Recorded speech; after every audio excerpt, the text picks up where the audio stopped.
हम फिर से लेकर आ चुके हैं आप लोगों के लिए शाम की सभी ताज़ा और बड़ी खबरें। एक एक कर आपको सारी खबरों की जानकारी देंगे। आज देश दुनिया में क्या कुछ हो रहा है। दरअसल सबसे पहली जो बिग ब्रेकिंग निकल आ रही है, जी हाँ, दरअसल आप लोग बता दें, भाजपा की रैली में भीड़ ना होने के कारण भाजपाइयों ने किया बड़ा खेल। लालू यादव के नाम पर ले जा रहे हैं लोगों को पकड़कर मोदी की सभाओं में। जी हाँ, इसके बारे में आपको विस्तार से बताएंगे कि मोदी की रैली में मासूम जो बुजुर्ग लोग हैं उनको आप लोग बता दें लालू का नाम लेकर अपनी रैलियों में शामिल किया जा रहा है। इसके बारे में आपको विस्तार से बताएंगे। वहीं पर दूसरी बिग ब्रेकिंग में हम आपको बताएंगे, महागठबंधन की आंधी में ईवीएम भी हुई फेल। जी हां, आप लोग बता दें, इमरान प्रतापगढ़ी ने बोला बड़ा हमला, कहा अब की बार वैक्सीन की लॉलीपॉप ना कि ईवीएम काम आएगा मोदी जी। जी हां, इसके बारे में आपको विस्तार से बताएंगे। वहीं पर तीसरी बिग ब्रेकिंग में हम आपको बताएंगे, असदुद्दीन ओवैसी ने बोला पीएम मोदी पर अपना हमला, कहा बीजेपी कर रही है बड़ा खेल, नीतीश को नहीं बनाएगी। जी हां, बीजेपी के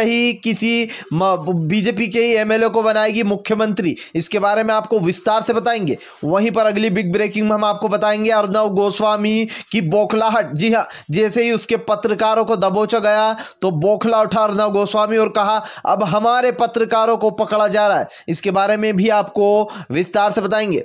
वहीं पर अगली बिग ब्रेकिंग में हम आपको बताएंगे, उमर अब्दुल्ला ने बोला, जी हां, फारूक अब्दुल्ला ने बोला मोदी सरकार पर बड़ा हमला, कहा हम देश विरोधी नहीं, हम भाजपा विरोधी हैं, 370 को फिर से बहाल कर रहेंगे। इसके बारे में आपको विस्तार से बताएंगे। वहीं पर अगली बिग ब्रेकिंग में हम आपको बताएंगे, राहुल गांधी ने बोला पीएम पर अपना हमला, कहा अगर पंजाब में और आप लोगों को बता दें राजस्थान में भी अगर किसी लड़की के साथ होगा गलत तो वहां पर भी उठाएंगे आवाज। जी हां, इसके बारे में भी आपको विस्तार से बताएंगे। वहीं पर अगली बिग ब्रेकिंग में हम आपको बताएंगे, नीतीश के आगे मोदी सरकार और एनडीए हुई पूरी तरीके से फेल। नीतीश की आप लोगों को बता दें इतनी ज्यादा भीड़ आ रही है तेजस्विनी की पार्टी में कि नीतीश पूरी तरीके से हो गए हैं फेल। इसके बारे में आपको विस्तार से बताएंगे। वहीं पर अगली बिग ब्रेकिंग में हम आपको बताएंगे, जी हां, बीजेपी नेता को दौड़ा कर भगाया। लोगों ने कहा 5 साल में ना पानी मिला, 14 किलोमीटर चलकर स्कूल जाना पड़ता है, 5 साल तक चेहरा नहीं दिखाया, आप कहां थे, अब क्यों आए हो वोट मांगने। इसके बारे में भी आपको विस्तार से बताएंगे। वहीं पर अगली बिग ब्रेकिंग में हम आपको बताएंगे, जी हां, दरअसल आप लोगों को बता दें एक के बाद एक मोदी सरकार के हो रहा पूरा देश खिलाफ। जी हां, दरअसल आप लोगों को बता दें अब बुरी तरीके से फंसी मोदी सरकार, 1000 करोड़ का घोटाला, जैसे कि मैंने आपको बताया था इसके बारे में। अब इसके बारे में एक और अपडेट निकल कर आ गई, जहां पर नोटबंदी में लोगों को बनाया गया बेवकूफ़ और बड़े बड़े उद्योगपतियों का पैसा कर दिया गया है सफ़ेद। इसके बारे में भी आपको विस्तार से बताएंगे। तो सारी खबरें एक एक कर देंगे। खैर चलिए बढ़ते हैं सबसे पहली और बड़ी खबर की ओर। दरअसल आप लोग बता दें बीजेपी का बड़ा खेल, आप लोगों को बता दें मासूम जनता को बेवकूफ़ बनाकर बुजुर्ग लोगों को लालू प्रसाद का नाम लेकर मोदी की रैली में किया जा रहा है शामिल, भीड़ बढ़ाने को।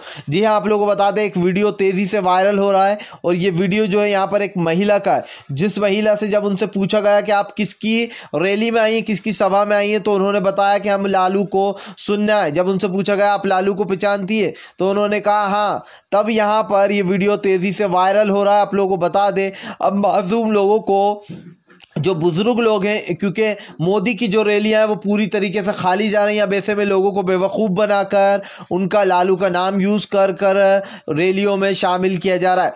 तो आप खुद देख लीजिए भाजपा कितनी नीचता पे उतर आई है। पूरी तरीके से गेम ओवर हो चुका है भाजपा का, कोई वोट नहीं देने वाला है। खैर चलिए बढ़ते हैं एक और अगली बिग ब्रेकिंग की तरफ।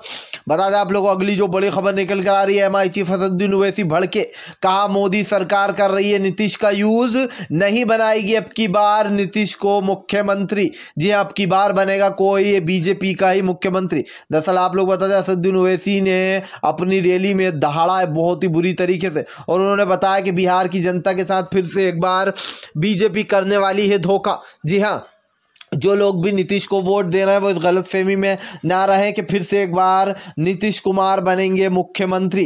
असदुद्दीन ओवैसी कहना है कि इस बार बीजेपी बड़ा खेल कर रही है, वो अपने ही किसी एमएलए को बनाएगी बिहार का मुख्यमंत्री। यानी कि आप देख सकते हैं कि बिहार में भी चल रहा है मोदी का खेल, क्योंकि मोदी अच्छे से जानता है कि उसको अब कोई भी वोट नहीं देने वाला बीजेपी को। और इस बार जिस तरीके से महागठबंधन की आंधी आई है, जिस तरीके से भीड़ देखी जा रही है, ये कहना गलत नहीं होगा कि इस बार तो भैया तेजस्वी और महागठबंधन राहुल गांधी की आंधी ही दिखाई दे रही है बिहार में। तभी तो मोदी सरकार बुरी तरीके से बिलबिला रही है और हर तरीके से पिलपिला रही है। खैर चलिए बढ़ते हैं एक और अगले बिग ब्रेकिंग की तरफ। बता दें आप लोग को अगली जो बड़ी खबर निकल कर आ रही है, जी हाँ दरअसल आप लोगों को बता दें इमरान प्रतापगढ़ी ने बोला मोदी सरकार पर अपना हमला। कहा अब की बार मोदी जी ना वैक्सीन की लॉलीपॉप काम आएगी ना ही आप लोगों को बता दें ईवीएम। जी हाँ अब की बार तो भैया यहाँ पर बिहार में देखने को मिल रहा है महागठबंधन की आंधी। दरअसल आप लोग बता दें इमरान प्रतापगढ़ी जो कि प्रचारक है, स्टार प्रचारक बने हैं बिहार के, उन्होंने मोदी सरकार पर अपना निशाना साधते हुए बड़ा हमला बोला है। उनका कहना है इमरान प्रतापगढ़ी के कि अब के तो बार तो नीतीश और मोदी जी ईवीएम ना ही ईवीएम मशीन काम आने वाली है ना ही आप लोगों को बता दें कि बिहार की जनता को वैक्सीन की लॉलीपॉप। वैसे भी लोगों को लॉलीपॉप के नाम पर वैक्सीन का वो दिया जा रहा है लालच। ऐसे में इमरान प्रतापगढ़ी बुरी तरीके से बढ़ते हुए नजर आए। उनका कहना है जनता को वोटों के टाइम याद करने वाली बीजेपी अब भूल जाए। अब ईवीएम का घोटाला भी नहीं चलेगा ना ही वैक्सीन की लॉलीपॉप। अब बिहार की जनता अच्छे से जान चुकी है कि उसके लिए क्या सही है क्या गलत। यहाँ तक कि इमरान प्रतापगढ़ी ने यह भी बोला कि जिस तरीके से यहाँ महागठबंधन की आंधी देखने को मिल रही है इसके सामने तो अच्छे बह जाएंगे सभा में।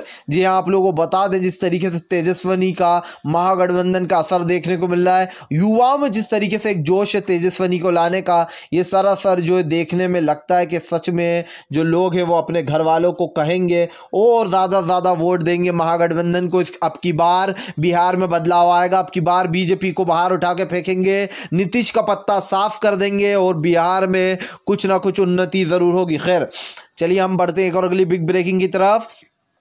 बता दें आप लोगों को अगली जो बड़ी खबर निकल कर आ रही है, जी हाँ दरअसल आप लोग बताएं रामप्रीत पासवान को लोगों ने दौड़ाया। दरअसल आप लोग बताएं नेताजी मांगने पहुंचे थे वोट, लोगों ने उल्टे पैर दौड़ा दिया। आप लोगों को बता दें लोगों ने कहा 5 साल तक कहाँ थे। जी हाँ जैसे ही वोट आए अपनी शक्ल दिखा दी। हमें 5 किलोमीटर पानी लेने दूर जाना पड़ता है, 14 किलोमीटर चलकर स्कूल जाना पड़ता है हमारे बच्चों को, 5 साल से क्यों नहीं शक्ल दिखाई थी। आप देख सकते हैं बीजेपी की बेशर्मी कि जैसे ही वोट आते हैं ये लोग अपने अपने कोपचे और दड़बों से बाहर निकलते और दड़बे और कोपचों से बाहर निकलने के बाद ये बेशर्मों की तरह वोट मांगने चले जाते हैं उस जनता से जिसके लिए कुछ नहीं किया। जी हाँ खदड़े हुए रोड, वहां पर पानी की व्यवस्था नहीं है, 14 किलोमीटर चल के बच्चों को स्कूल जाना पड़ता है और फिर ये अपनी बेशर्मी वाली शर्म भी नहीं है ज़रा सी, क्योंकि ये अपनी बेशर्म शक्ल जाकर उन लोगों को दिखाते तो उन्हें इनकी शक्लों पर आता है गुस्सा, उनका दिल चाहता है कि इन्हें पकड़ कर पीट दिया जाए।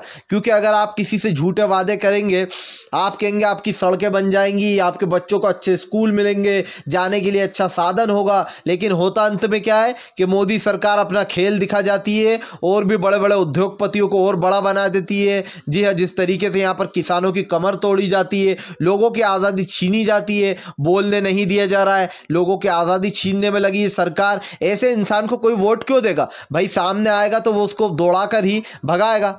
खैर चलिए बढ़ते हैं हम एक और अगली बिग ब्रेकिंग की तरफ। बता दें आप लोगों को अगली जो बड़ी खबर निकल कर आ रही है, उमर अब्दुल्ला ने बोला भाजपा पर बड़ा हमला। कहा भाजपा हमें बताती है देशद्रोही, लेकिन हम देशद्रोही नहीं बल्कि हम भाजपा विरोधी हैं। जी हाँ आप लोग बता दें फारूक अब्दुल्ला ने बड़ा हमला बोला। उनका कहना है कि जिस तरीके से बीजेपी लोगों की आज़ादी छीन रही है और 370 को जिस तरीके से हटाया गया है, जम्मू और कश्मीर के हालात काफ़ी ज़्यादा बेकार है। दरअसल आप लोग बता दें पीपल्स अलायंस के यहाँ पर अध्यक्ष बने हैं फारूक अब्दुल्ला साहब, उमर अब्दुल्ला साहब, उसको लेकर बड़ी अपडेट बोली है फारूक अब्दुल्ला ने। उनका कहना है कि यहाँ पर जिस तरीके से लोगों की आज़ादी छीनी जा रही है जम्मू और कश्मीर में, इसमें उनके बेटे उमर अब्दुल्ला भी थे, उन्होंने भी बड़ा हमला बोला। उनका कहना है हम भाजपा विरोधी हैं ना कि देश विरोधी। फिर से एक बार जो है 370 को बहाल करेंगे और जम्मू और कश्मीर में जो है यहाँ पर उन्नति होगी, वापस से सब कुछ शांत होगा। दरअसल आप लोग बता दें जम्मू और कश्मीर के हालात काफ़ी ज़्यादा बेकार, लेकिन एक भी गोदी मीडिया ये आपको नहीं बता रही है।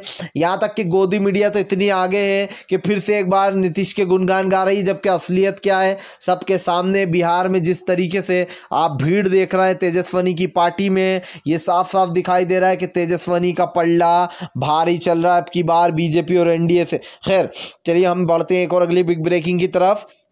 बता दें आप लोग को अगली जो बड़ी खबर निकल कर आ रही है, जी हाँ, एक बार फिर से दंगाई पत्रकार अर्नब गोस्वामी बिलबिला उठा जब उसके पत्रकारों को धरना शुरू कर दिया मुंबई पुलिस ने। दरअसल आप लोग बता दें उद्धव ठाकरे और मुंबई पुलिस से पंगा लेना पड़ा है अर्नब गोस्वामी को भारी। जी हाँ, जिस तरीके से सुशांत के नाम पर झूठी टीआरपी बटोरता था, हिंदू मुसलमान के नाम का परझंडा लहराने वाला, भगवा लोगों का साथ देने वाला, मोदी का सबसे बड़ा भक्त अर्नब गोस्वामी, अब इसके सारे पत्ते हो गए हैं फेल। देश की जनता ने इसके चैनल को यहाँ तक के बंद तक करा दिया, अपनी D2H से हटा दिया, यहाँ तक कि इसको गालियां देते हैं कि ये चीख चीख के क्यों बोलता है इतना ज़्यादा। दरअसल आप लोग बता दें जब अर्नब गोस्वामी के पत्रकारों के एक एक कर 1000 लोगों पर FIR हुई थी, ये मैंने आपको बताया था। अब उन लोगों को एक एक कर कर उठाया जा रहा है, तो ऐसे में अर्नब गोस्वामी के पत्रकार बिलबिला उठे, ज़रा से उसके होठ छिल गए धक्का मुक्की में, तो चिल्लाने लगा कि हमारे पत्रकारों को अब गिरफ्तार किया जाएगा, अब पत्रकारों को भी नहीं छोड़ा जाएगा। तो भैया तू पत्रकार करता है तो इंसानों की तरह पहले पत्रकारिता करना सीख। चीख चीख कर बोलना पत्रकारिता नहीं बल्कि एक जोकरपंती मानी जाती है। जिस तरीके से साइकिल पे कभी गाड़ी के ऊपर बोनेट पे बैठ के इसके जो पत्रकार पत्रकारिता करते हैं, या फिर यूँ कह दे कि वो एक कॉमेडी शो करते हैं, क्योंकि इस तरीके की पत्रकारिता हमने किसी भी चैनल पर नहीं देखी है। अस्ती ने चढ़ाकर झूठ को सही साबित करने वाला अर्नब गोस्वामी वांटेड साबित हो गया है अब, क्योंकि इसको आप लोगों को बता दें कि SP के सामने जो है यहाँ पर वो होना था, लेकिन ये अभी तक SP के सामने जाकर नहीं हुआ है शामिल। जी हाँ, यानी कि अब बड़ा झटका लगा अर्नब गोस्वामी को, तो अपने ही चैनल पर रोज़ अपना केस लेकर बैठ जाता है। ये पहला ऐसा न्यूज़ चैनल बन चुका है जो अब आप लोगों को बता दें अर्नब तक हो गया है। जी हाँ, खैर चलिए बढ़ते एक और अगली बिग ब्रेकिंग की तरफ। बता दें आप लोगों को अगली जो बड़ी खबर निकल कर आ रही है, राहुल गांधी ने बोला PM मोदी पर पलटवार। दरअसल आप लोग बता दें पंजाब में एक 6 साल की बेटी का साथ गलत काम कुकर्म हो गया था, इसको लेकर BJP ने सवाल उठाए थे कि अब राहुल गांधी क्यों नहीं बोल रहा है, जिस पर से राहुल गांधी ने कहा कि अगर योगी सरकार की तरह लोगों ने इस पर भी रोक लगाने की कोशिश की तो मैं राजस्थान और पंजाब भी जा सकता हूँ, वहाँ पर भी मैं यही करूँगा जो मैंने UP में किया। दरअसल आप लोग बता दें BJP के पास कुछ काम तो है नहीं, तो अब ऐसे में बौखलाई हुई है BJP। जिस तरीके से आप लोग बताते हाथरस कांड हुआ था, उसमें राहुल गांधी और प्रियंका गांधी को धक्का मुक्की देकर जेल के अंदर डाला गया था, जिसकी वजह से BJP की बुरी तरीके से किरकिरी हुई थी। तो अब 6 साल की बच्ची के साथ जब यहाँ पर पंजाब में ऐसा हुआ तो भाजपा ने सवाल उठाए, तो राहुल गांधी ने कहा कि उन लोगों को सजा मिल रही है, अगर यहाँ पर भी पंजाब में और यहाँ पर आप लोग बता दें राजस्थान में भी ये होगा तो मैं वहाँ पर भी आवाज़ उठाऊंगा, मैं चुप नहीं बैठने वाला। यानी कि राहुल गांधी का मुंह तोड़ जवाब, BJP हो गई चारों खाने चित। खैर चलिए बढ़ते हैं एक और अगली बिग ब्रेकिंग की तरफ। बता दें आप लोगों को अगली जो बड़ी खबर निकल कर आ रही है, जी हाँ, दरअसल आप लोगों को बता दें मोदी सरकार का पर्दाफाश। जी हाँ, दरअसल आप लोगों को बता दें बिहार में तेजस्विनी ने कर दिए बड़े ऐलान, जिसकी वजह से मोदी सरकार की बन गई घिग्गी।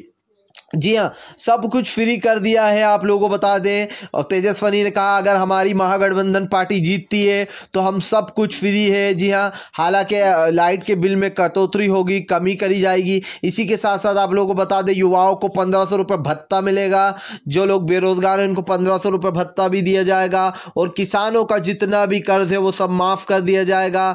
यहाँ तक कि आप लोगों को बता दें और भी स्कूल बनाए जाएंगे और बड़ी बड़ी चीज़ें करी जाएंगी अगर महागठबंधन सरकार आती है तो।